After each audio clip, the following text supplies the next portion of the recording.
This is Genetics for Healthcare, a podcast dedicated for patients. And I'm Deneen. I'm the host of a different podcast, DNA Today, but I am taking over as your host on this episode where I'm interviewing the person that's usually hosting the show, Rome Madison. Rome, welcome to your own show. I started the year after the Human Genome Project completed, but I'm glad I didn't quit because 2 years into me having that territory, my own father was diagnosed with colorectal cancer. And fortunate for us all, the work that I had done bringing on hospital systems and coincidentally, the surgeon who performed his colon resection were my clients. So I'm talking to him on the phone. I say, "Hey, Dr. Manga, this is Rome Madison." Like he says, I didn't make the connection. He says, "Well, we're going to do surgery on your father on, Monday. This is like a Thursday or Friday." He says, "Do you want to come into surgery?" You got offered because you were a sales rep. Is that the right title at that time for you? Yeah. And you pointing out, hey, we're talking about my dad. This is the patient. And so the doctor was like, "Oh, do you want to come into the surgery?" I've never heard of this. He recognized, it's like, "You're with me all the time. Do you want to be there to make sure your dad gets this test?" And the answer was, of course. As I stood there tableside with him as he went through, and even though we had masks on, I knew he was smiling when he looked at me and said, "We got it all." My platform is about increasing patient access, pointing out and solving patient access challenges full stop, not only from the provider standpoint, but also from an industry standpoint, to have more effective conversations to ensure that patients know about this stuff and they can get access to it when the time is right for them. This is Genetics for Healthcare, a podcast for patients.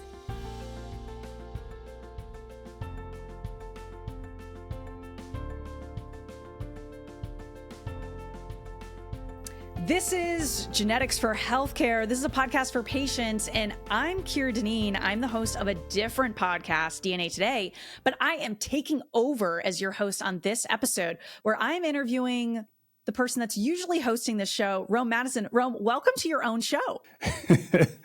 Thank you. And the collaboration is so welcome. I am a fanboy of everything that you've done over the last freaking decade of getting this information out and empowering patients. So everything you're doing is everything that I hope to do in walking in the path that you trod with this powerful medium called podcasting. Well, thank you. I feel like usually the host should be more complimenting the guest, and we're already very unclear on our roles here. I kind of love that. But you've been in the industry much longer than I have. You've been in the industry for over 20 years, which I'm really excited to dive into, and so that your listeners have a deeper appreciation for all of your experience, because you host and chat and interview with all of these experts in the field like I do, but it's important for us to be able to flip the mic in this way so that the audience can say, "Oh, wow, Rome really knows a ton in his own right." So I'm excited to get into all of these eras of genetic testing with you today. Yeah, I'm excited. Let's do it. So let's do it. So eras of genetic testing. Why don't we start with your own personal journey? How did you even get into this field? And what keeps you motivated now that it's been over 20 years to say, "Oh yeah, I'm as passionate as ever"?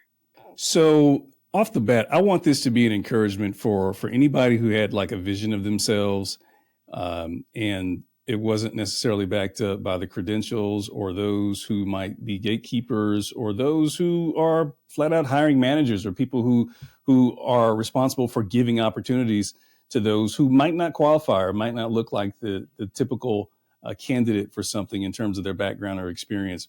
So the year that I was unemployed over 20 years ago, I was unemployed for nearly a year. And everyone knows it's easier to get a job when you already got a job, sort of thing. Oh, now, if you work in pharmaceuticals, and I was in the pharmaceutical business, layoffs happen. It just happens. And so it went for a while that I was unable to get a job. And then I had established a relationship with one of the recruiters who was recruiting for a 5-state territory. and they wanted someone to market the first assay that identified cancer patients who were most or least likely to benefit from chemotherapy, which was a standard, therapy at that time. Now, I had two challenges. One, I had absolutely no background in oncology. It required, hospital experience, and it required you to be in the operating room. I had none of that experience. And but the one thing I had going for me, and this is just, it's the way you look at things. I had all the time in the world to learn. So, okay, I didn't have any other opportunities. So I went to Borders Books. I went to Barnes and Nobles. People remember that we used to actually have bookstores where we would go buy books, Back drink in the coffee. good old days. Yeah. Right. Now we go to coffee shops where we buy coffee and bring books. Yeah. But I was able to go there and study. I'm self-taught with what oncology is. What is the etiology of cancer? What are the different characteristics of different types of cancer? And so literally I would go to these bookstores and copy this out of the books because I didn't have the money to afford to buy them. I bought a Mosby's Medical Dictionary so I can grasp the terms to understand what this was actually saying.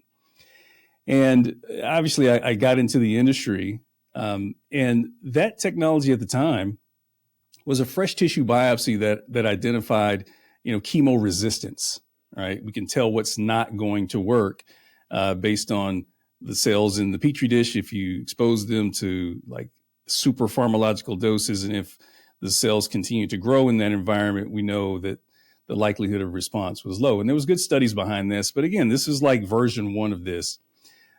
And you talk about hard. There's a lot of data that we see now that patients aren't getting access to genetic testing, genomic testing, or patients aren't being offered. In the case of EGFR for lung cancer, tests have been around for almost 20 years, and we're not even at 100% of lung cancer patients getting EGFR testing. So we can go on about the biomarkers, but it was super hard. It was super hard. And oftentimes I was like, even before I got the job, I was like, why am I doing this? Like, I know I can get a job, some other pharmaceutical company doing something. Like, why do I have to have PhD level knowledge to go into this job? And after, it was so difficult because it was the early stages, the early adoption phase. I started the year after the Human Genome Project completed, but I'm glad I didn't quit because 2 years into me having that territory, my own father was diagnosed with colorectal cancer. And fortunate for us all, the work that I had done bringing on hospital systems and coincidentally, the surgeon who performed his colon resection were my clients. Wow. And so when I was with my family in the hospital, they were trying to find out what was going on with my dad. He had swallowed the capsule that takes pictures of your digestive tract all the way through to find out what was going on. I answered the phone. They had taken my dad for something, and I answered the phone, and it was Dr. Manga, his doctor, his surgeon. And he didn't make the connection. He sees patients all day, every day. And so I'm talking to him on the phone. I say, "Hey, Dr. Manga, this is Rome Madison." Like he says, I didn't make the connection. He says, "Well, we're going to do surgery on your father on, Monday." This is like a Thursday or Friday. He says, "Do you want to come in the surgery?" So you got offered because you were a sales rep. Is that the right title at that time for you? Yeah. And you pointing out, "Hey, we're talking about my dad. This is the patient." And so the doctor was like, "Oh, do you want to come into the surgery?" I've never heard of this. Because the assay at the time was fresh tissue, I was in the operating room every other day with somebody's mother, father, sister, brother, cousin, harvesting those cells, making sure that surgical team knew not to put that tissue into formalin. It had to stay fresh so we can get it to our lab to do the analysis in the assay. And he recognized, it's like, "You're with me all the time. Do you want to be there to make sure your dad gets this test?" And the answer was, "Of course." And I can tell you, it was kind of like any other day. Like we went, yes, it was my dad, but as I stood there tableside with him, as he went through the bowel, examined the lymph nodes, did the intraoperative ultrasound of the liver to make sure there was no implants or metastatic disease. And he was able to find it at the beginning of the, ascending colon, a 4 millimeter mass. And he showed me. And even though we had masks on, I knew he was smiling when he looked at me and said, we got it all. Wow. So, Kira, the reason why I stayed in this industry, having these conversations over and over again, to the point to where I was able to hire and train and mentor, in many cases, talent coming into the industry who are now people leaders, vice president of sales, they're C-suite people, is because I think back and say, well, what if I had quit? What if I had become discouraged about the pushback and the lack of reimbursement and the lack of knowledge in the healthcare system? And these people who think I'm crazy for talking about biomarkers and genomics. What if I quit? I'm happy to say that my dad had a favorable molecular profile, and he is a 21-year colorectal cancer survivor. So, my platform is about increasing patient access, pointing out and solving patient access challenges, full stop, not only from the provider standpoint, but also from an industry standpoint, to have more effective conversations to ensure that patients know about this stuff and they can get access to it when the time is right for them. And how valuable to have that personal experience so you can keep reminding yourself, this patient sample that I'm involved with, of seeing it through and working with the healthcare providers, like, this is a person just like my dad going through this, to keep bringing you back to that human perspective. And as you said, I mean, Human Genome Project, the first draft, we should say, wrapped in 2003. You start working in 2004. When was your dad's surgery where you were in the room? Do you remember what year that was? Was it a couple years after? 2006. Yeah, 2006. So within a few years, I mean, you go from you're in Borders researching and learning all of this to now you are in the operating room and you are one of the people that are really helping get your dad the care he needs. And I mean, so serendipitous that you were working with one of the first companies to identify how patients responded to chemotherapy. What was it like being involved on the ground floor of like the whole industry of understanding, like, as you were mentioning, like biomarkers and genomics and genetic testing of, well, this chemotherapy is good for this person and not for this person? Because this, to me, is the start of precision medicine when it comes to having a genetic tie to it. Obviously, precision medicine, we've been doing this for a long time. Like, we think of like eyeglasses, right? So my prescription is different from other people's. It's not like, oh, you need corrective lenses, everyone gets the same one. So that concept is really old. But in our genetic sphere, that's when it was really, really beginning. And people weren't even talking with that term back then. No. I mean, there was so many different terms that were used before we got to, I guess we want to say, precision medicine these days that we've termed. And it was molecular oncology. It was genomics. It was interesting because even though, like, I was one of the Kool-Aid makers, right? And I helped drink the Kool-Aid and I served it to other people. As excited as we were, and that was a small company, we had less than 10 reps. And the reason why I had to cover 5 states is because it took 5 states to find one person who's going to actually listen to you, right? So that was the early adoption era, if you will, finding doctors who actually believed that genetics and genomics was the path of improving cancer care. But there was like zero energy out there. So we had to go create it. And I look back and I laugh because, as I mentioned, this was like, you have to imagine what the workflow is to get a test result for what we were selling back then. We had to go to an oncologist to say, hey, this is how you use this. And this was for advanced disease where patients had like either exhausted standard of therapy or where there was no well-defined standard of care. And there's different diseases that are still like that today. There were almost absolutely no targeted therapies. We had tamoxifen for ER positive cancer patients. Then Herceptin came. But while I was doing this job, then we got EGFR inhibitors, TKI inhibitors, things like that. So they were emerging, and we were pointing to them saying, hey, this is the future. This is the future. But okay, if we can convince an oncologist to get the information, because we required fresh tissue, they were not empowered to actually order the test. So then we had to go to a surgeon, like a surgical oncologist or a breast oncologist, a thoracic surgeon who resected, disease from the lung. I've worked with every surgical specialty that removes cancer from the body. I have over 20,000 hours in the hospital watching tumors be resected from 90-year-old patients to babies as young as 9 months old. And as we were telling doctors, this is how we're going to unlock cures to cancer, it was adversarial at best, to tell the truth. So it didn't matter if we were talking to a medical oncologist. I figure I had nothing to lose. You're not using this anyway. And I'll share a couple examples for you. Please do. Yeah. Gosh, there was I got a bunch of them, but there was a breast cancer doctor, a breast oncologist at an academic medical center. And I had a meeting with him, and I was talking about, the power of genomics and biomarkers.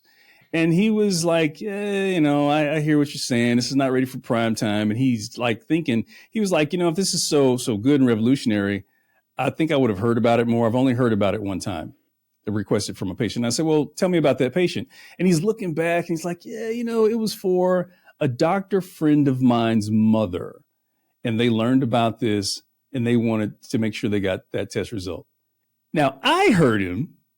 Now, I wanted to make sure he heard it himself. And so I kind of waited and it didn't register. And I said, oh, you know what? I can understand where he's coming from, because if my mom got breast cancer, I would want this test for her. You want the best technology available to get the best care possible. I said, Doc, you're a breast oncologist. Chances are a lot of the women you're talking to today are going to be moms. So if they're a mom, why don't you order that test for them? That didn't go well. You shot your shot and it didn't land. Yeah. Well, that was my point. I wanted to be provocative enough to be remembered. And I didn't care if I pissed anybody off, because you weren't ordering this anyway. I wanted you to remember, because one day this is going to come back for you. A patient's going to come in and ask. And if you remember, that little bald-headed dude who pissed me off was here talking about this. I wanted them to know and not just be any other rep that just came and went and they were expecting donuts. You do have to be memorable. Yeah, you can't just bring good food. You've also got to push it a little bit with healthcare providers. When I do have sales reps come in, because I'm also a genetic counselor, I appreciate when first they know what they're talking about, right? That they're like you in the sense that they've done their research. They're able to really talk about this testing and not just the bullet points that they have to cover as a sales rep to push certain testing or whatever it is, but to push it and be provocative like that and say, this is a different way you can use this, or I think this is where we're headed in the future. If you want to be on the cutting edge and give your patients the best care, this is what we're looking at. That to me is what makes a good sales rep. I don't hesitate to use the emotional crowbar if I can't get results any other way. But again, that's just the approach that I had to take, because we had to find who were the believers, and if someone wasn't a believer, well, where are you on the spectrum? Because I can work with you also. Yeah, I think that's important. And then obviously you saw the industry mature and finally catch up with what you knew and how valuable this type of testing can be to tailor care. How did cancer diagnostics and precision medicine start then changing the standard of care? Because we've been talking about so far is the advent of it and those early pilot projects and, oh, wow, see how this person's care changed because of this testing and was able to be that perfect cocktail of drugs for them as opposed to someone else and their specific cancer. How did you then see it become the standard and like the gold standard to say, this is what we should be doing for everyone? Because that obviously takes years to go from A to B. It does. And see, I know I'm dealing with my peoples here, Kira. So you understand this when I say this. I think we all thought like 5 years from now, this is going to be standard of care. Like this is going to be it. Like people will see the results and be like, how can we not be ordering this? Exactly. 20 years later, we're actually asking the same questions. Unfortunately, yes. I think we're still in our growth era here. That is exactly, you're spot on with that. So if as we progressed, the second era I would call like the era of comprehensive genomic testing, and the idea of using biomarkers to enrich the population that is likely to benefit from therapy or not benefit from therapy, or who's likely to respond or not. It was a trend, especially as, in those early days, this was a fresh tissue assay, and then we were using Sanger sequencing. This is 10 years before next generation sequencing was a commercial technology. And so as we entered that era of, next gen sequencing, it became faster and less expensive to do these genomic sequences and to find information to test. And then we had lots of evidence that a targeted approach or precision approach is going to be more effective. A great example of that is metastatic melanoma. So when I began in this industry, diseases like metastatic melanoma, and I want to make sure like folks can grasp this. Like, we understand breast cancer, a lump. We understand colon cancer. Colon's a pretty large organ.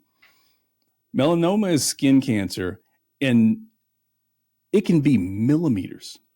It could be a spot literally on your skin. Just a freckle looking pigmentation. Millimeters wide, millimeters deep. And the prognosis for someone with metastatic melanoma at that time is that less than half the people were alive in 12 months. Right? In 12 months, so a year from diagnosis. That's correct. Same thing with lung cancer and other diseases too, but let's just stick with metastatic melanoma. So around 2010, there was receptor testing, EGFR receptor, HER2 receptor, and then came CTLA4 and BRAF V600E, and through those inhibitors, verafenib and ipilimumab, we were able to transform how we treat metastatic melanoma to where before those drugs, it was, half of the patients, it was fatal.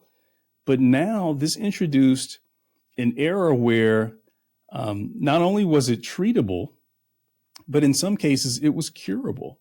So we totally transformed the disease, and then came immunotherapies.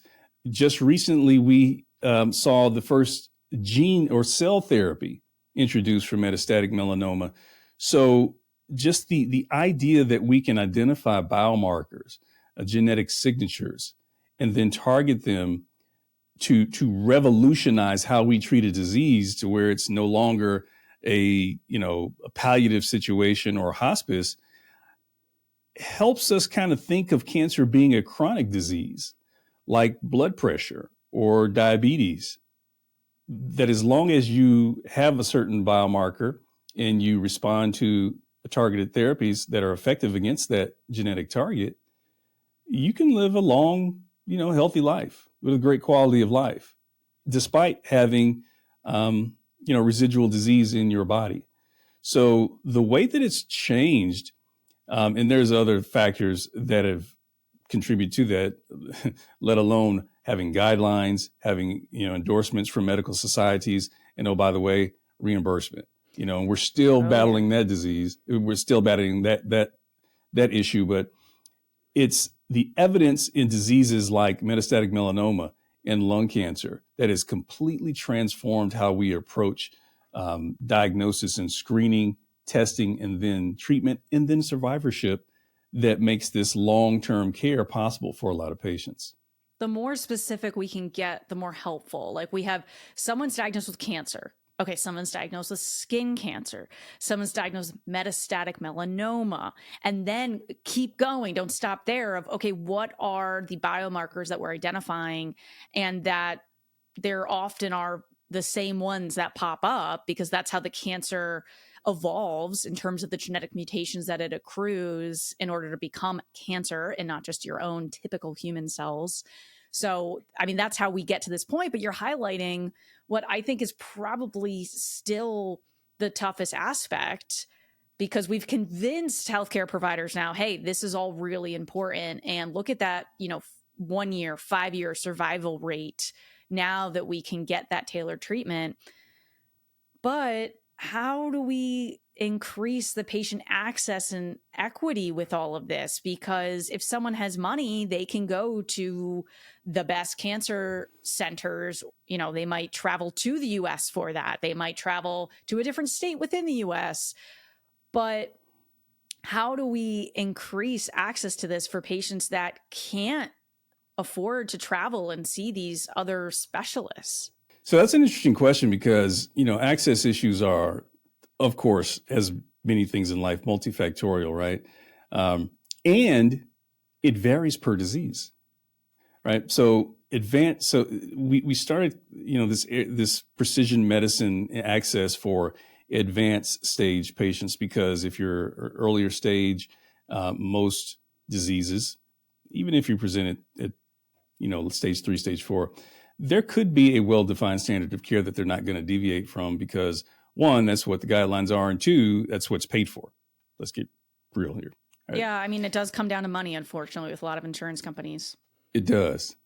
But here's the other thing that I learned, even with my father. See, the reason why I explain that is because I have a very intimate knowledge of how patients come into the healthcare system when they're having problems and ultimately they're diagnosed with cancer. There's challenges with being diagnosed.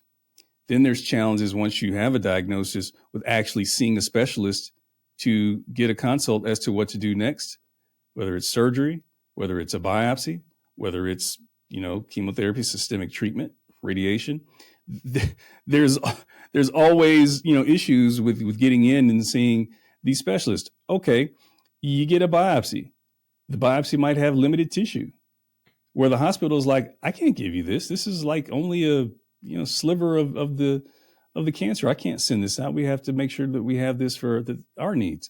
And so, depending on the disease, we had to go in and talk to the different specialists to say, hey, if you see this, bring this conversation up. If you're going here for radiology, what type of biopsy needle are you using? Okay. Can you use a larger needle? Can you take multiple passes to get more tissue so we can get this information? So these are just obstacles that were inherent in the system. And I knew where to go. I knew the path that the patient and the tissue followed in order to create solutions to eliminate these obstacles, right? A lot of logistics, honestly, of what you're talking about right now. Completely. And fortunately, we can find this information in some cases through blood, a cheek swab, archived tissue, but there's still obstacles. And I want to talk about another one in the form of equity. There's a lot of bias in the system because you mentioned some people have the resources to go to an academic center to say, hey, I want the best care. But guess what? There's still bias in that because financial toxicity is now a side effect of cancer care and in rare disease, chronic disease care that we don't really think about. And if you're there and you speak well, you're dressed nice, they may not screen you for the effects of financial toxicity. So bias, like, it hits you going and coming. It may not be that a patient who you don't feel may not be interested in genetics, or maybe they don't have the money because this is not covered by your insurance. And so they don't even offer. They don't even talk to you about it as a possibility. That person might be, unemployed. That person might not have the money, but they may have a family member or a family or a network who does and is willing to support them. So just the needs to be a pathway solution, the need to have a pathway solution to attest that these conversations were had in the healthcare system are important, because if you can't measure, patients not getting it, conversations not had, you really can't manage it within the healthcare system to eliminate or to address inequities. So I think what we do here on the podcast and what you do in this podcast is We give resources. And it's important for people to have the language and the confidence to start these conversations, even if your care provider doesn't think it's necessary. Remember, it's your healthcare.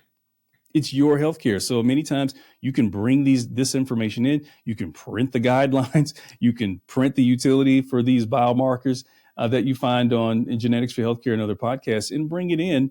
And a good physician might welcome that information because, as you mentioned, they're seeing so many patients a day, they can't possibly keep up with the speed in which this stuff changes. So self-advocacy is not a luxury; it's a necessity. It really is. And some patients don't have the baseline knowledge to know even where to start with that or what they should have access to, what, if they're on Medicare, Medicaid, what that covers, what it doesn't. And, I think about my grandfather. So when I was early college, my mom was his main advocate, caregiver. So she was going to all the appointments. I'm Connecticut based, so driving him into New York City to have the best care because she had the availability financially to do that, but also to cut back in her own work to be able to make time for all those appointments. And she doesn't have a medical background, but learned through doing it of, okay, this is what I need to ask for, keeping track of everything, what doctors, what. I mean, it was, I would say, not even a part-time job. I would say it was even more than that for my mom. Oh, it's overwhelming. Absolutely. Yeah. And I mean, she was in a position where she could do that, but had she been working full time and needed to because my dad wasn't working or whatever the situation, like my grandfather was lucky in the sense that his daughter, my mom, could do all of this. But not everybody has that. And you end up having other issues come up. And for him, it was dementia started setting in. And so then you're even more reliant on that. So there's just so many aspects that go through that even though he had a lot going for him in terms of the socioeconomic background, he didn't in terms of other aspects that my mom really had to step it up. And what if he didn't have her? He would have gotten just lost in the shuffle. And so it's just so important to have someone be an advocate, whether that's the patient themselves or a loved one. And, a lot of healthcare providers, they want to do the best. I would say that's your average healthcare provider. Yeah. But they don't always have time to be learning all of this. Like for us, learning of what's happening in genetics is a full-time job for both of us on top of everything else we do. So something else I'm thinking about is like, as these years were going on, what were a lot of misconceptions or maybe even overpromises in those early growth years that we've since had to correct or go back to and be like, we've got to set more realistic goals or expectations? Because you even said it at more the top of the show of like, oh, we thought in 5 years this would be standard. And now we're still fighting for that in some areas. Wow. So one, when we were, upon the completion of the Human Genome Project, and we saw, targeted therapies, biomarker testing, increasing even in the era of, comprehensive genomic profiling, when now we can sequence widely and find, multiple genes that increase your risk for healthy people or for people who are battling diseases like cancer. You can find druggable targets, genomic targets that we can drug. But I can tell you, I think the biggest misconception that we had was the business model, the risk of delayed reimbursement, because this industry was being driven by venture capital, right? And even though the evidence started to build, and in some cases we were able to get, Medicare and some private payers to say, okay, we'll pay for it. It wasn't 100%. Even though in some, some medical policies, they say we pay for this. It takes you to print out their own policy to say, hey, you said you're going to pay for this, because they don't have the expertise at a health plan that says, based on your patient notes and what we see, you should get this test, right? Like they don't have that level of expertise. And so we underestimated how receptive the payer markets would be for incorporating these tests and see it as an economic benefit for healthcare. Right. And we're still trying to prove that in terms of data and persuasion to say, doesn't it make sense to do PGX testing so you understand what drugs your body can't process?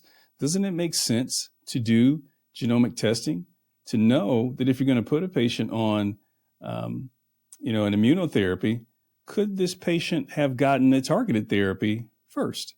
Right? And save so much money in that process, because if you are able to say, okay, let's look at the genetics, and this person has statistically the highest rate of success doing this because of their genetics, let's start with that instead of just going with, well, this is the standard therapy most people do. Because if that first therapy works from a financial standpoint, now the insurance company doesn't have to pay for a second one. So to me, that's just like so straightforward, let alone the human lives that are impacted, which is the way, way bigger savings in that sense. But if you're looking at bottom line financials, boom, there it is. That's right. And, I mentioned the business model. Industry has done very well with going at risk to make sure that patients get this information. But as the industry has grown, we've had to become a lot more savvy with advocating for industry being paid, right? And helping them understand, not only do you need to pay for this, you need to change your policy. You need to develop policy. Well, we just talked about that they didn't have the expertise in-house to know this stuff. Or who do we go to develop a policy? And you have to develop a policy on different diseases. So this is just a new era in terms of business, because we've seen 23andMe, Invitae have to go into bankruptcy because of the growth and the acquisitions, and they go at risk for payment. And then you end up in a precarious position in terms of your cash flow. I always, mention that a mentor of mine says, businesses don't go out of business. Companies don't go out of business because they run out of customers. They go out of business because they run out of money. And so if we have to get a lot more savvy in terms of our assumptions and our business models, and partnering with payers and providers to ensure that they understand the challenges associated with patient access to these things and the financial benefit for them having access to this information, because you can get better outcomes while you also reduce the cost of care in many cases. And a big part of that, I would say, is having a lot of these organizations have guidelines so that healthcare providers can say, according to the NCCN guidelines, National Comprehensive Cancer Network, with this diagnosis, they are eligible to get genetic tests. They meet guidelines for genetic tests. They meet guidelines for whatever. It's really helpful language in terms of letters of medical necessity, and fighting with insurance companies say, no, this is standard. Your patient needs to have this and you need to cover it.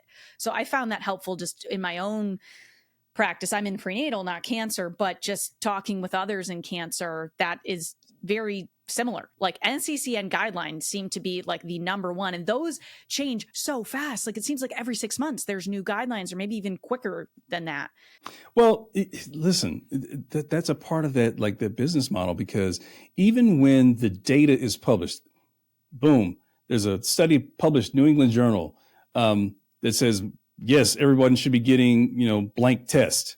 Well, the guideline might not be updated for 6 months. And then when the guidelines are updated, how fast are then the health plans going to approve that? That's what takes the longest in those steps, I believe. That's right. And you still have health plans with the preponderance of evidence that is, quoting Dr. Ed Esplin, the information is irrefutable.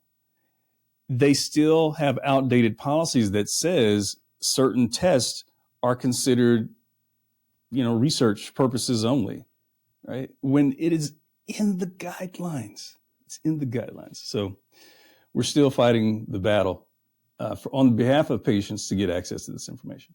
And we always will be, but it's just like, okay, we got to keep fighting so that it does update. Otherwise it won't. It's healthcare providers that keep fighting that then really, I think, push the insurance companies, and the healthcare providers need the guidelines to cite for all this to happen. Yeah. So what I'm wondering before we end is, Where do you think the next era of genetic testing is headed? I mean, on my show, DNA Today, I would say the last few months, we've done a lot of talking about looking at RNA sequencing, epigenomics, microbiome, other multi-omics. Then there's like the AI, the data analytics. Like, so these are all a lot of buzzwords, and we're starting to adopt some of these or others. Where do you think we're headed? What's like the next big tool? Like, I'm thinking earlier you mentioned we went from Sanger sequencing to next gen sequencing.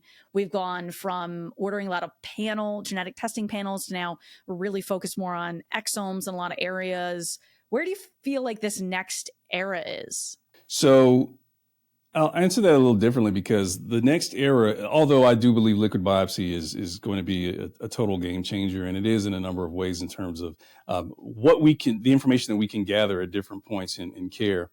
But it's multi-omics. It's all of those tests, because as we continue to learn more about our genetic and genomic signatures and how they relate to one another, the next era has to be experiential, where you don't have just one biomarker hidden in your chart. You're able to have that information at your fingertips as a patient, where you own your information, where you're empowered to know what this information means. And no matter where you go, I mean, there's statistics that say, patients change jobs and therefore they change health plans. And the doctor you saw may be out of network. You go to another doctor. Well, your healthcare information is in someone else's EMR and they don't talk to each other. Well, the experiential era is now we own our information and we know what it means for our healthcare implications. And therefore, we're going to go in empowered with the language and the confidence to have these conversations with our care providers to help them understand what we want for our healthcare. Okay. We want to make shared decisions and understand that they are our partner in getting the outcomes that we want for our healthcare.